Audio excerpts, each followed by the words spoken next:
Hello, and welcome to the Angus and Pete Show. Views and opinions are strictly those of the presenters and their guests and should not be taken as advice. Goodness knows, we're not qualified to advise you about anything. Side effects may include mild amusement and occasional enlightenment with feelings of embarrassment, apathy, disappointment and pity. Welcome to episode 34. I'm Angus Pacey. And I'm Pete Brown, and we are the Angus and Pete Show. The place where you can listen to two guys chatting about the riveting world of customer engagement. That's customer engagement, otherwise known as call centre, contact centre, customer service, customer experience, CX, or whatever else you're calling it this week. And if you want to know more about us, then just check us out on LinkedIn. So, Pete, this is another one of our season 1 recaps where we group a couple of episodes together that have got a common theme for those individuals that are far too busy and important to listen to a full episode. So what we're trying to do is make this short and punchy and to the point for those individuals that have got the attention span of a gnat. We are, and we're going to be doing a few of these over the slow, relaxed summer period to keep the audience going and also give us a little bit of a breather while we think about what we're going to be doing in season 2. We've done quite a few episodes around the boardroom and business cases and the CFO and whatnot. Do you remember hearing from a lady called Eleanor, a CX sales specialist? Yeah, vaguely. It was quite a way back. She was involved in a major CX sale, big contract. She'd smashed the sales process. She'd put in a great proposal. She'd even got to the point where she was told that she was preferred bidder against some pretty stiff competition. She had a really tight relationship with a couple of high-ranking champions who were right behind the solution, and she believed it was a formality. She thought it was in the bag. Okay, so that's pretty normal for people. Absolutely. So off it goes to the board for sign-off, and they rejected it. And she has got no idea why. It appears that her champions don't know either. They were as surprised as she was. So she asked us, guys, while I'm updating my CV, while I'm looking for another job, while I'm trying to think of a way to explain this to my sales director, can you help me understand where it might have gone wrong and maybe give me some pointers that might help me get it right next time? There are a couple of places where it could go wrong. If you get to the point where your buyer says, good job, you got preferred status, I'm going to go and see the boss tomorrow and get it all signed off and approved. What most salespeople do at that point in time is run around the office or straight down to the pub. They got a little bit of whooping around, a couple of half fives, bump their forecast up to commit or 75%, and they make the flawed assumption that the champions or their champion know exactly how they're going to sell your product internally. Yeah, and that is where it all goes pear-shaped. Because the assumption that your champions can sell your product and your proposition, it's just not true. They can't. So sellers assume that buyers can sell. Remember the Gartner research report? I think we referenced it, and they said something like 75% of buyers are inexperienced at presenting business cases. It's fairly obvious, actually, and very easy to forget. When you're a CX seller, we do this all the time. We sell tens, maybe hundreds, maybe thousands of contact center solutions in our careers. Most buyers get to do it once or twice, and it's a massive deal when they do it. So they are not experienced. They don't know what they don't know. And you need to remember that. Otherwise, you're going to run into trouble. Buying a contact center is a strategic decision. We've both experienced that. Quite often, champions, when you're a seller, are more junior in the organization. They're not the top line decision makers. Yeah. So when they're doing this, they get phased, they panic, they underestimate that situation. And if you don't help them and get them to a point where when they're talking to their seniors, they get the right stuff in front of them first time round. Bottom line up front, bluff, we talked about that. They've got to have absolute clarity of message. They've got to be laser focused on the business case. Don't go in there with a load of fluff and dump. Then every time you're going to run into trouble because the boss is going to say, yeah, that's really interesting. Well done. I can see you've put a lot of work into that. Can't justify it right now. It's just not compelling enough. Come back, go and do it again. Come and see us next quarter. What's more scary is that At that point in time, the stakeholders are on an indecision slope. Right. So they haven't said definitely no or definitely yes. They've just said maybe, which is the worst of all worlds, right? No certainty. So what can we do? Angus, you've done this. You've been in the boardroom. You told a story about a pretty big project that you had to go and sell in the boardroom. What did you do? What did you learn? First of all, I had a bloody good coach. So that really helped. But I can tell you with certainty that when you go to execs for sign-off, they are absolutely laser focused on the bottom line. They want absolute clarity, and they literally want your story in 2 or 3 slides because they've got a lot on their plate. And when you go in there, you just one item on the agenda. So you've got to know exactly what you're talking about. I went in, internal coaches were brilliant, and all the stakeholders that we'd lined up were representing exactly what we wanted. And the business case got approved. But I think it was all around the stakeholder management at that point. So you mentioned a couple of times you had coaches. You may call those champions, but you've got plurals, you've got multiples. Yeah. So it sounds like one of the key things that you have is not just one champion. You've got to have multiple sources of that information. You've got to be able to triangulate. You've got to be able to get multiple views. You've absolutely got to know what the compelling items are for that group, because the board is a group, right? Yeah. Just to be really clear, whether it's your champion or champions, these are individuals in the organization that you're selling to that are helping you, coaching you to be successful because they believe it's in their best interests. They've probably got a lot riding on this as well. So they're your sponsors and your coaches internally in the organization. Work with them. Very early on, start working up what the objections are going to be. Ask your coach what questions they're going to get asked so that you can brainstorm around that. It might be budget, it might be competing priorities because somebody's going to have to prioritize something at some point. What's the risk that could be perceived? All the business things. The big point here when you're talking to your coach or your champions, the execs that they're going to be selling to don't care about feature technical stuff. Ultimately, you've got to arm your champion with the same killer points that you sold to them in the first place. Very clearly, what's the problem you're trying to solve? What's the cost of doing nothing? And what is your solution? Yeah, 3 points. That's the language of the boardroom, right? Yeah. And you've got to explain your solution for idiots. One of our CX insiders, remember Vinay Palmer? Yeah. He told us about the boardroom and said, don't assume they know what they're doing. They're experts on minimizing risk and maximizing return. Fundamentally, that's what their job is. They're not experts on much else. So you've got to make that pitch compelling and arm your champion with all the information they need to go and do the job. That isn't a massive spreadsheet and 500 slides. It is bullet points with objection handlers if they need them, and the confidence to go in there and clearly articulate what you want them to say as a vendor, but also what they've got to say from a business perspective.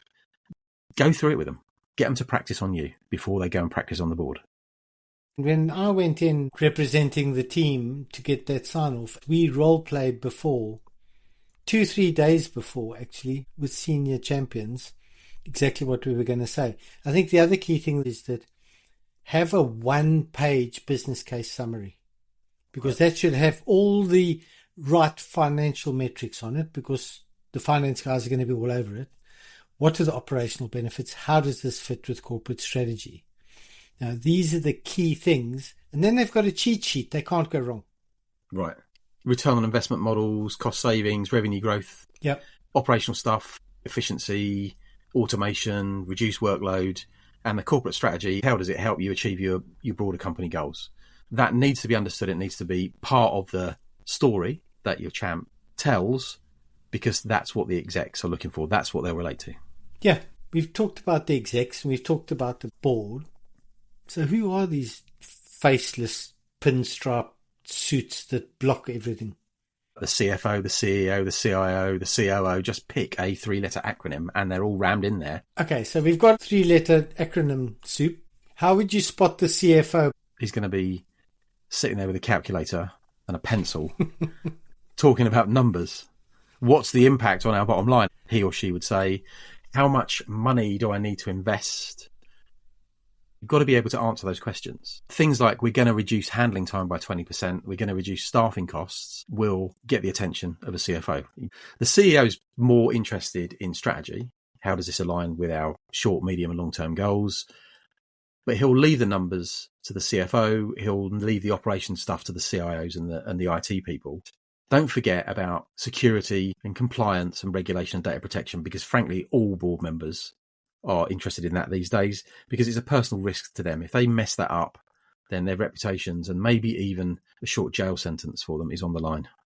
They'll quite often pull in subject matter experts so that they can get a view of this, because they need interpreters and guides. So when you're thinking about all the stakeholders that you need to manage, don't just focus on the champion. Think about the other people that are going to be influenced as well. So going back to the CFO, there was also someone else that got in touch with us, a guy called Anton, and he was from Dusseldorf. And he made me smile. he got in touch as a result of the business case or basket case episode that we did. And he said, I had a deal rejected by the CFO. And I don't understand. We were the cheapest by a long way. We gave massive discounts. What more could a CFO want? He's only interested in the numbers. And I saw this recently, actually last week. One company go in against others and they just halved everybody else's price. And they weren't getting a lot of traction with business people because the CFO's not only interested in your price. It doesn't matter how low it is. Quite often being the cheapest or significantly cheaper is a red flag to finance people, because ultimately if you're not making money, you're not going to be around to work with them in the longer term. So price is not all. The CFO will want to know all of the associated costs, financial impacts, risks around delivering the project. It's not just about one little price point. So the CFO is really interested in the financial health of the organisation, which could be about reducing costs, but it's not the only thing. It's also about maximising profit and return on investment and all those other things. So yes, they look at the financial data, but there's also strategic criteria around broader business goals and whether or not the project aligns with it. So the CEO and the CFO are probably the two that you really need to get on board, and maybe the rest will follow. Those two individuals are the ones that really are on the hook. If you think when public companies are reporting to the analysts, who are the two people that are sitting in the hot seat? The other thing we said was you need to go into the boardroom with data. Yep. They will not respond to data that doesn't relate directly to their organisation. It's no good going in there with a case study of this is what we did here, this is what we did there. Find their data, use their data. That's what your champions are for. Make some assumptions, make some business cases, but base it on the data that they generate in their own business rather than something from a third party, because it won't hit them, it won't resonate. We also spoke a lot in our episodes about risk, financial risk, operational risk, speed to market, execution risk. What else can we say about risk, Angus? Every time a business case gets looked at, they'll scrutinise all the projects and identify projects with high risk, sloppy or very thin plans to mitigate that risk. Yeah. But they'll also look as part of that what the opportunity cost is, because they've got a finite set of resources, and they're going to look at if we do this, what can't we do? What other opportunities need to be sacrificed or delayed? And that is a big thing. Everybody forgets, I think, especially sellers. They look at what's the benefit, but they don't look at what that risk is. And opportunity cost is one of those risks. Yeah. Then they'll look at regulatory compliance, because that can impact the bottom line. And now what we're seeing come up a lot, sustainability, environmental, social, governance, all these criteria, regulatory, are all on the table also because they can have material implications on your tax breaks. So if you have a look at that, there are also the other metrics, Pete. ROI, TCO, payback. What do you think about those? Well, ROI gets bandied about all the time, doesn't it? You know, we've got an ROI calculator. No, you haven't. You've got a savings calculator. You've got something that will look at a bunch of numbers and show you how much money you can save. That's not the same as ROI. It's not about just being cheaper on the price. It's about the way the whole thing hangs together to deliver to the business. So it's really about whether your project will deliver the financial return relative to the investment required. And the investment isn't just pound notes or dollars. It's also opportunity cost. The other thing to think about is TCO, total cost of ownership. And there are a lot of associated costs in this. Not only the upfront costs, but also what are the ongoing costs that go around this? What's it going to cost to implement? What training do I need?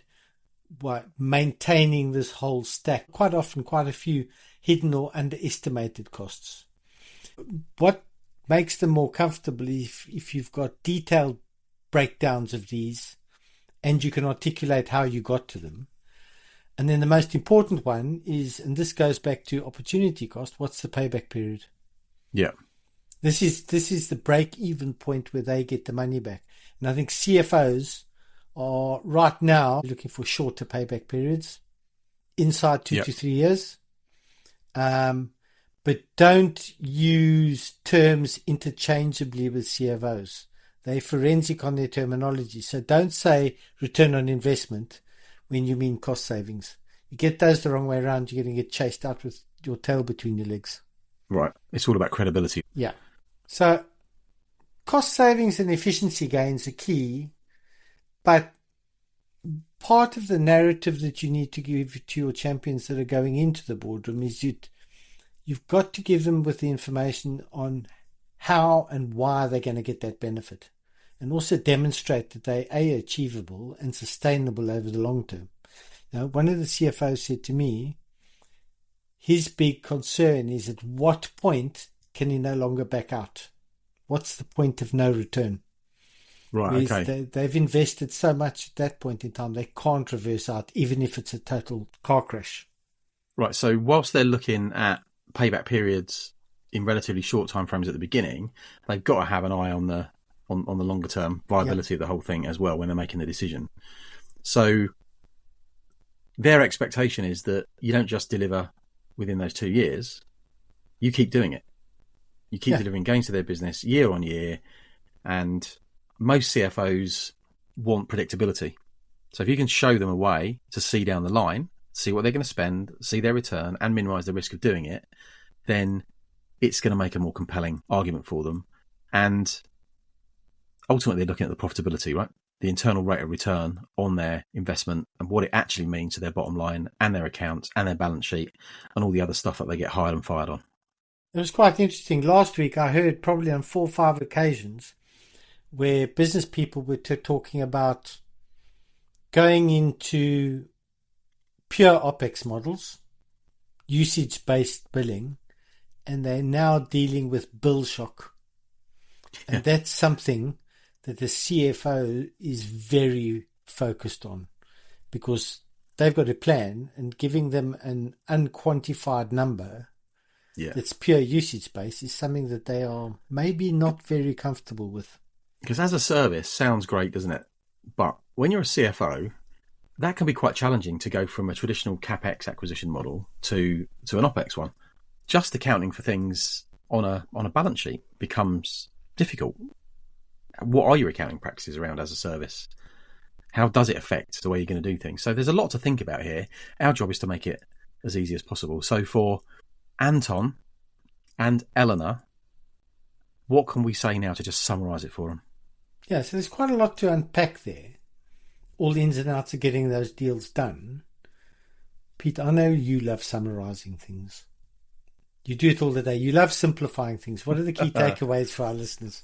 I would say a statement of the bleeding obvious: understand the stakeholders, properly research everyone involved, from the champions to the C-suite, and don't forget about non-execs. The thing about non-execs is they quite often have seats in different boardrooms, and if they've been sitting in a boardroom yesterday of a company that your lovely technology failed over the last 5 years, maybe they're not going to be that happy about you walking in today into their other boardroom. So understand non-execs, where they've been, where they go.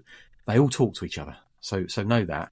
And try the best you can to tailor the messages, not to the individual person, probably, but to the persona, to the sort of person they are. That makes sense. The other thing is spend some time focusing on the business case, especially with your champions. state what that problem is that you're going to solve very clearly, and also show the cost of doing nothing, because indecision and apathy are huge competitors to you. It's not only the other vendor down the street or the other reseller or seller. Indecision is there. So state exactly what your solution is, have very clear proof points, and most important, use numbers that they recognize. Do not use generic ones. Support your champions. That means helping them to get ready, helping them to get confident. We spoke about role play. That sounds a little bit strange, but I've done it and it works very well. And your champions, if they're really serious about this, will grab that offer with both hands and run with it. I've seen it work very effectively. Prep them and together come up with a really concise summary, ideally a one-pager, of what this story is. Very rarely do you go into a boardroom and they say, right, you've got an hour. It's more like, you got 5 minutes and we prefer it if it was 2. Can we just crack on with this because we're busy? That's the biggest understatement that you've said. Very rarely. Never. Right. There you go. Get them ready to do a really quick, concise, punchy job of delivering your message, because it is your message. Especially for the CFO, and that is a key decision maker. Make sure that you can emphasize all the elements of why your solution is financially viable. So be really clear on return on investment if you can do that. Your champion must be able to do that. What's the TCO, the total cost of ownership? What's the payback period? What savings are they going to get? Cost savings or efficiency gains? And then underneath it, because this can unpick your whole story, make sure that whatever your business case is, it meets those internal metrics that finance people are using to measure, because those are critical. Address risk and the scalability of your solution, but risk more than anything. Don't be afraid of calling risk out. Remember, boards are risk averse and it is their job to manage risk. So show how you minimize both business and personal risk. This is key. Everyone talks about business risk. Everyone talks about the good of the business and whatnot. Boards are human beings too. They care about their personal reputation. They care about their jobs. They care about their money and getting paid. So they want to minimize the personal risk and the embarrassment that goes with failure, just like everyone else.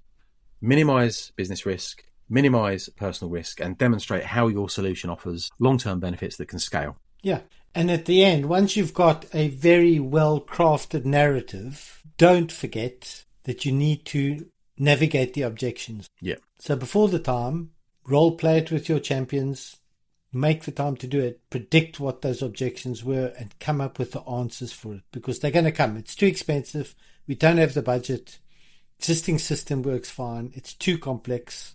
Make sure you've got all responses, proof points, and case studies ready to go when it comes to those objections in language that they understand and can relate to. There's a recap for anyone else who's been on the receiving end of disappointment from a boardroom in the recent past.